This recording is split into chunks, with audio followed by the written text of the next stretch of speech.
Hello friends, இன்றைக்கி கோவக்காய் crisp எப்படி பண்ணுறதுன்றதை பார்க்க போகிறோம். யூஸ்வலாக கோவக்காய் வந்து நீங்கள் பொரியலாக சாப்பிட்ருப்பீங்க, கொஸ்தா சாப்பிட்ருப்பீங்க, ஈவன் கூட்டு அந்த மாதிரி கூட நீங்கள் ட்ரை பண்ணி பார்த்துருப்பீங்க. ஸோ எனக்கு இன்றைக்கி கோவக்காய் ரொம்ப போரிங்காக இருக்குதுன்னு சொல்லிவிட்டு இந்த மாதிரி கிறிஸ்பை வந்து ட்ரை பண்ணி பார்த்துருக்கேன். ஒன்றும் இல்லை, நீங்கள் வந்து உங்களுக்கு இருக்கிற கோவக்காயை வந்து லாங்கிட்யூட்னலாக ஒரு 4 கட் பண்ணி அதை 5 to 10 minutes ஸ்டீம் பண்ணிக்கோங்க. இந்த ஸ்டீம் பண்ணதை நம்ம யூஸ்வலாக பஜ்ஜி பேட்டர், 65 பேட்டர்லாம் பண்ணுவல, அந்த மாதிரி உங்களுக்கு என்ன பிடிச்சிருக்கோ, பஜ்ஜி மாவோ அரிசி மாவோ ஏதோ ஒன்று பண்ணி அதை நல்லா பேட்டரை நல்லா பிசைஞ்சு வச்சுட்டு ஒரு 5 to 10 minutes நல்லா அது சோக் ஆகட்டும். சோக் ஆனதுக்கப்புறம் ஒரு ஆயில் பேனில் நல்லா அதை டீப் ஃப்ரை பண்ணி எடுத்துருங்க.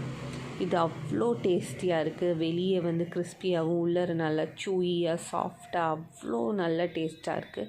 இது பார்த்திங்கன்னா சும்மாவே ஒரு ஈவினிங் ஸ்நாக்காக சாப்பிட்லாம். இப்போ கிட்ஸ் எல்லாம் பார்த்திங்கன்னா கோவக்காய் வந்து கன்சியூம் பண்ண பிடிக்கலன்னா இந்த மாதிரி நீங்கள் நல்லா கிறிஸ்பியாக இந்த மாதிரி போட்டு கொடுத்திங்கன்னா சும்மாவே ஒரு 5 to 10 கோவக்காய் வந்து ஈஸியாக சாப்பிட்ற அந்த நியூட்ரிஷ்னல் வேல்யூவும் உங்களுக்கு கிடைக்கும். ஸோ இதை ட்ரை பண்ணி பார்த்துட்டு எப்படி இருக்குன்னு உங்களோட ஃபீட்பேக்கை கமெண்ட்ஸில் சொல்லுங்கள். உங்களுக்கு இந்த வீடியோ பிடிச்சிருந்ததுன்னா லைக் பண்ணுங்கள். தேங்க்யூ.